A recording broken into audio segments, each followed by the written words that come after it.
Ini sih gimana? Tugas geografi kita belum selesai. Ini Mas Mur, anak yang serba ingin tahu. Kayaknya kita belum ada kesiapan deh. Lalu ini Alika, anak yang song ide. Mending kita langsung bikin aja. Dan ini Apri, anak yang egois. Lah, dia nggak tahu gimana ini. Iya coba, kita tanya kelompok lain dulu. Sepakat nggak? Pakat. Fauna yang ada di Semanda.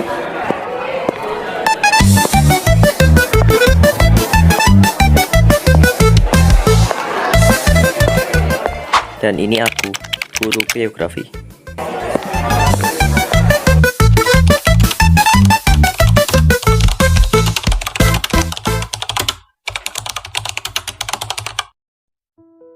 Oke, baik, sebelumnya Assalamualaikum warahmatullahi wabarakatuh. Waalaikumsalam warahmatullahi wabarakatuh. Oke, baik, hari ini kita akan mempelajari tentang flora dan fauna. Jadi, flora adalah tumbuhan di suatu wilayah, Materi flora fauna ya. hewan di suatu wilayah, Si gimana flora fauna bisa sampai di sekolahku? karena saling terkait.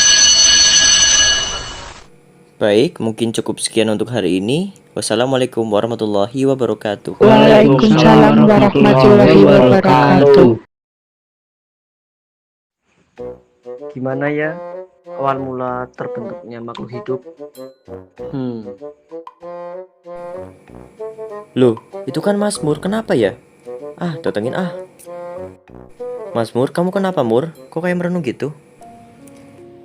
Jadi gini Pak, saya cuma penasaran aja gimana Big Bang terjadi ya. Terus bagaimana perkembangan flora fauna yang ada di bumi sampai bisa masuk ke sekolah.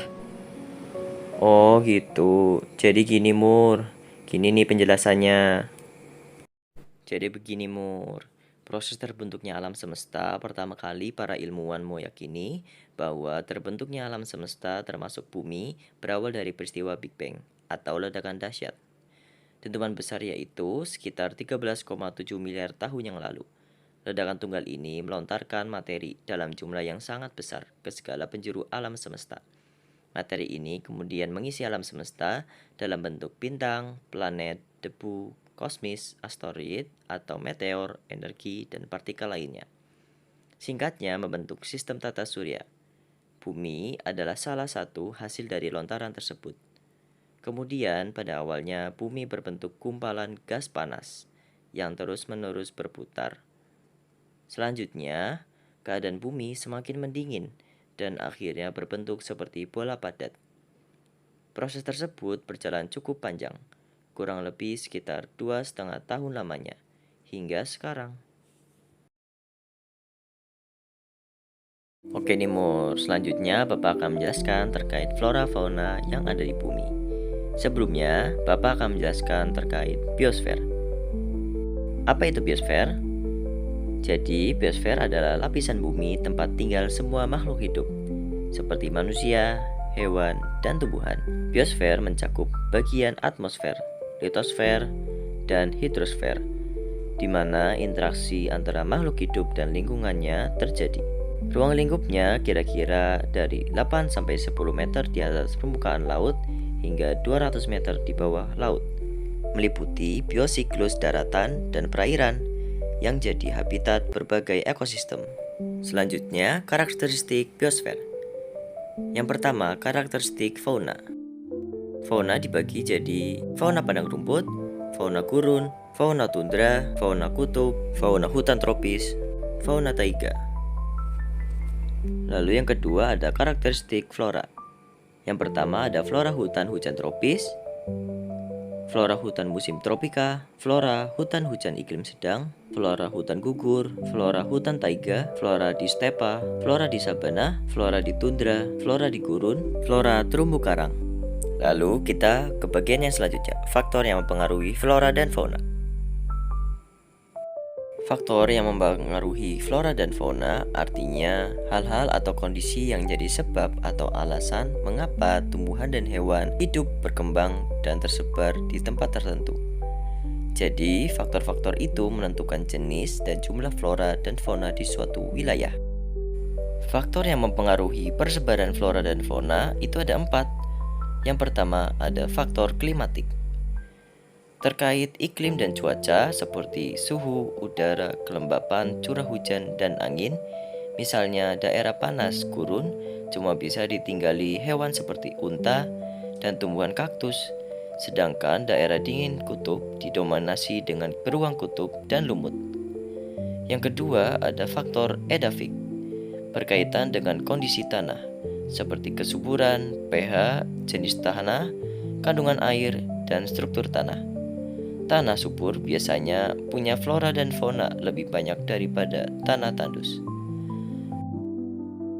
Yang ketiga ada faktor biotik, pengaruh makhluk hidup, termasuk aktivitas manusia yang bisa mengubah habitat dan penyebaran flora dan fauna ke tempat baru. Yang keempat ada faktor fisiografi, meliputi topografi, relief, ketinggian, dan kemiringan lereng yang mempengaruhi jenis flora dan fauna karena perubahan lingkungan fisik. Nah, jadi gitu Mur penjelasannya. Oh, jadi gitu ya Pak penjelasannya. Iya. Loh Mur, itu kan Alika. Duh, dia lagi ngapain ya? Kayak mau buang sampah tuh. Oh iya Pak. Kita ke sana aja yuk. Yuk ke sana. Berhenti, jangan lanjut. Wait, tunggu. Kamu ngapain sih, Lik? Ya kan, saya hanya buang sampah, Pak. Waduh, itu sih saya juga tahu. Maksudnya itu kamu ngapain buang sampah di sini? Ini kan kolam ikan. Ya kan, suka-suka saya, Pak. Ya jangan di sini juga. Di sini kan juga ada kehidupan. Tahu nggak apa manfaatnya? Enggak, Pak. Nah, jadi gini nih, Lik, penjelasannya. Jadi gini, Lik. Di dalam kolam terdapat ikan hias. Ikan hias merupakan kelompok ikan yang dipelihara bukan untuk dikonsumsi, tetapi untuk menambah keindahan di akuarium atau kolam. Manfaat ikan hias tidak hanya sebagai hiasan dan hiburan, tetapi juga memiliki nilai ekonomi yang tinggi. Banyak masyarakat membudidayakan ikan hias sebagai sumber penghasilan, baik untuk pasar lokal maupun ekspor. Selain itu, memelihara ikan hias dipercaya dapat memberikan efek relaksasi dan menurunkan stres, karena gerakan ikan di dalam air memberikan rasa tenang bagi pengamatnya. Selain ikan hias, fauna di sekolah kita juga banyak, seperti bunglon dan kupu-kupu. Bunglon dan kupu-kupu juga memiliki manfaatnya masing-masing bagi lingkungan. Kupu-kupu merupakan serangga cantik yang dikenal karena sayapnya yang berwarna-warni dan pola yang indah. Secara morfologis, kupu-kupu memiliki tubuh ramping dengan 3 bagian utama, kepala, dada, dan perut. Kupu-kupu mengalami metamorfosis sempurna, dimulai dari telur, ulat, kepompong, dan kupu-kupu dewasa. Manfaat kupu-kupu sangat penting bagi lingkungan. Sebagai penyerbuk alami, kupu-kupu membantu proses reproduksi tumbuhan dengan memindahkan serbuk sari dari satu bunga ke bunga lainnya. Hal ini mendukung keberlanjutan ekosistem dan produksi buah serta biji. Selain itu, kupu-kupu juga menjadi indikator kebersihan lingkungan karena mereka hanya dapat hidup di tempat dengan udara dan tumbuhan yang sehat. Lalu yang terakhir ada bunglon. Bunglon adalah salah satu jenis reptil yang unik karena kemampuannya dalam mengubah warna kulit. Manfaat bunglon dalam ekosistem cukup besar. Sebagai pemangsa serangga, bunglon membantu mengendalikan populasi hama di lingkungan alami. Dengan demikian, keberadaan bunglon berperan penting dalam menjaga keseimbangan rantai makanan.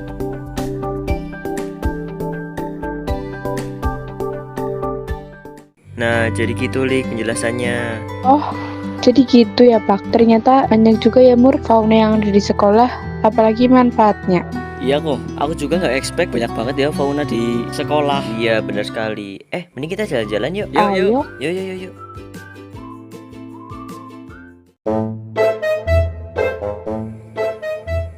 Iya kan, emang geografi itu seru.